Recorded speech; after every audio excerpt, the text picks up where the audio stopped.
This video now will look at another use case of Chat GPT.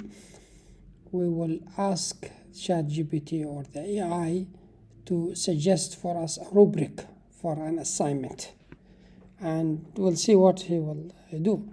Remember, this is a different session, so now he or the Chat GPT or the AI does not remember my previous conversation, and this is something maybe they will bring in the future, but because I refreshed the page, all are gone now, it's all fresh. So if I ask him to create anything about the previous discussion, he will not be able to give me the answer.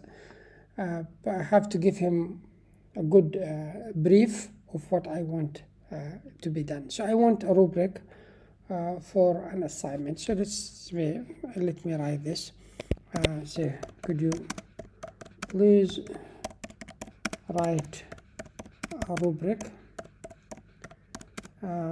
for an assignment that will be given in the no code course. The assignment, the student is required to propose, analyze, we'll fix this, design, build, and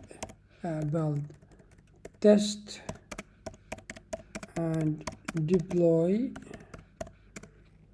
the application, no code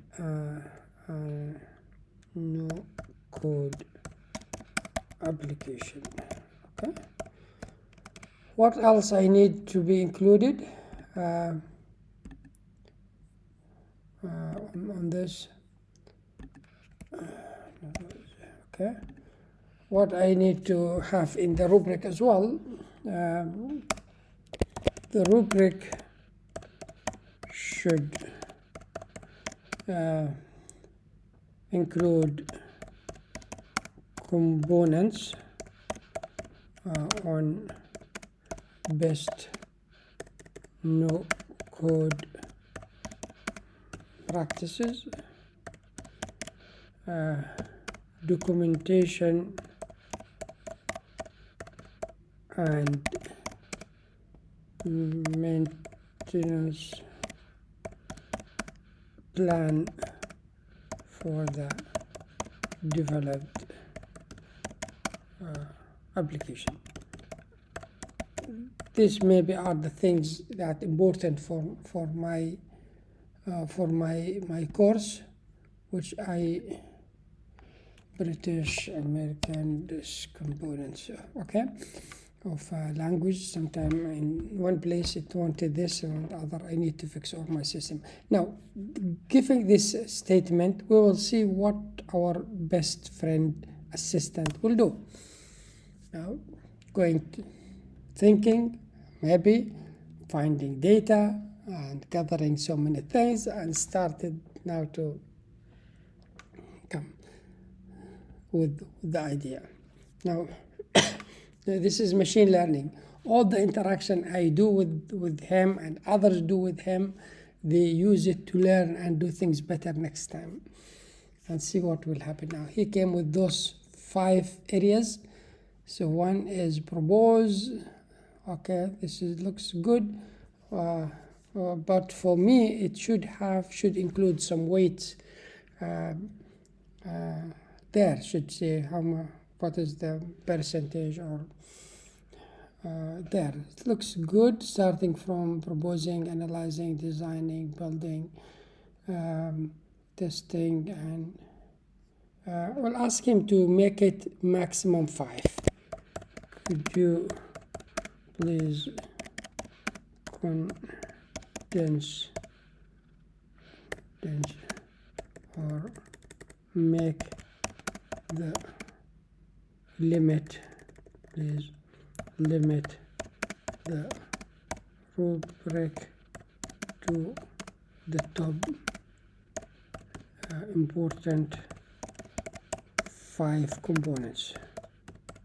What do you think? That's what we will ask him to do. So instead of 9 components, maybe we need only 5 components. So let's see what he will do. Maybe 5 is too short. You take these things and you do your work. You don't take it just as it is and that's it. So you need to see how this will fit with your course. Is it really capturing what you have? I think if we have the learning outcomes and other things within the same chat, I think he would have came with much maybe more focused and better one.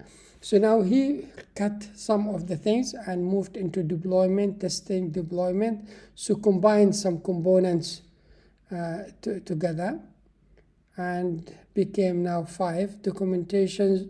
This is good. Okay, let's go further. Ask him to add weight to it. Could you please, I keep saying could you because I want to treat him like a nice person, and I don't want to lose that attitude as well and become later say do this one or that one. Could you please add weight sorry to each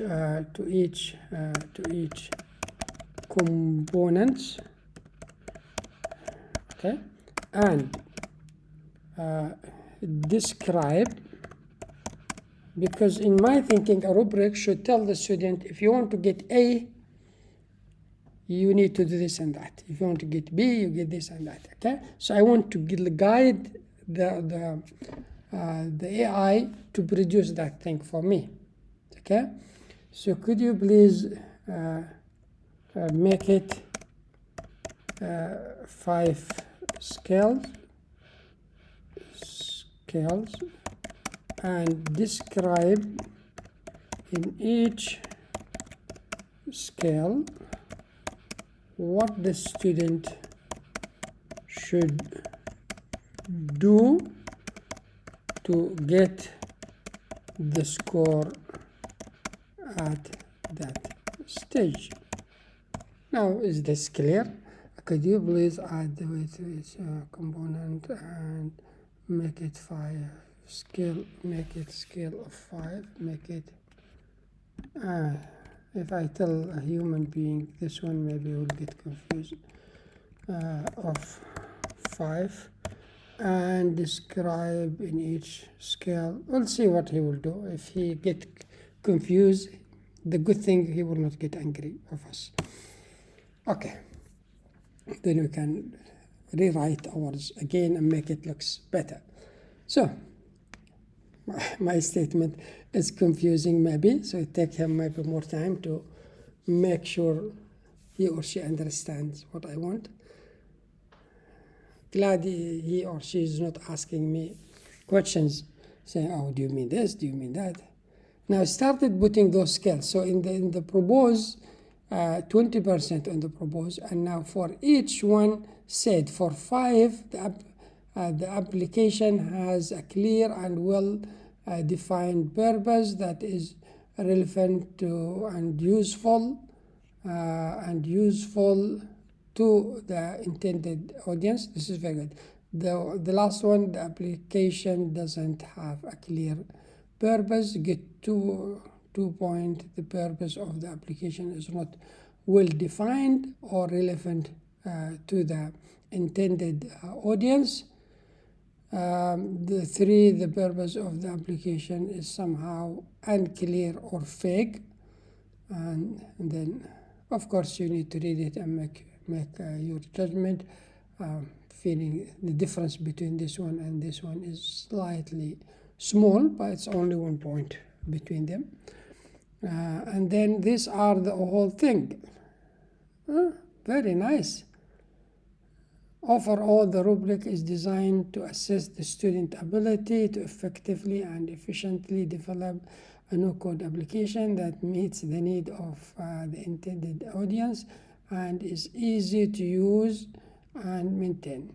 Now I can ask for other components to be added here if there's any component is is missing, by telling me now at each level what the student should do to get that score and have for me a good rubric. Maybe I can just say please put the above rubric in a table format.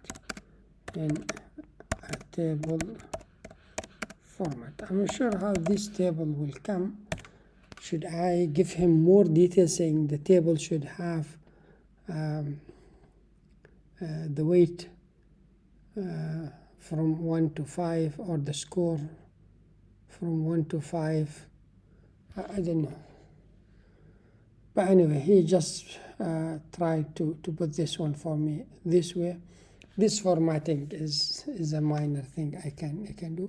Although they still have an issue with this one. When you copy the text, it's little bit sometimes doesn't fit very well, but that's not an issue. This is just a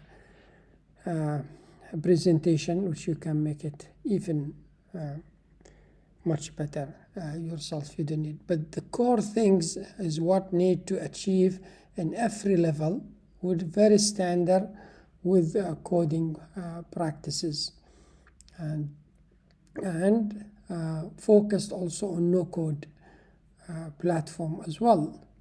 So this is very good start for me to start now looking at what need to be done and how to do that.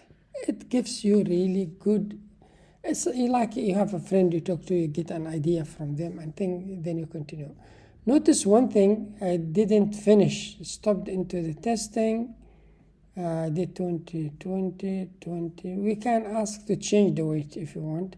We can change it later when you copy, but stopped here. So let me ask to continue. Because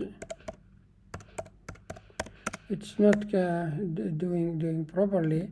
So let's say continue, see if it's going to continue, because it just stopped after testing for a reason, I don't know what. Sometimes it does that one. But when you say continue, it will go and continue now from where it started, from where it stopped. See, it stopped at 4, now into 5 of build.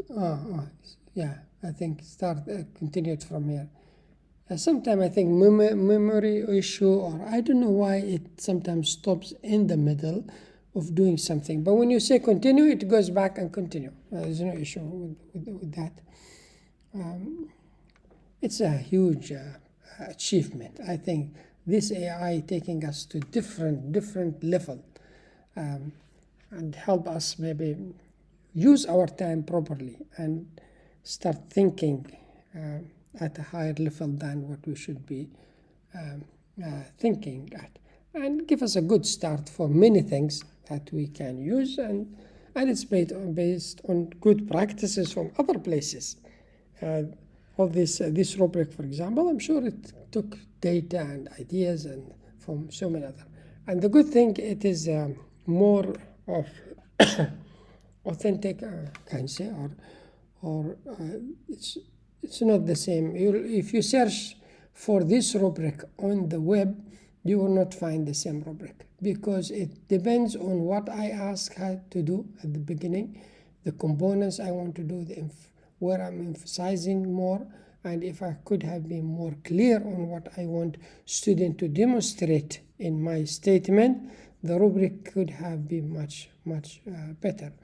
And once I get it, of course, I can change it based on my objective, what I want my student to demonstrate or to learn.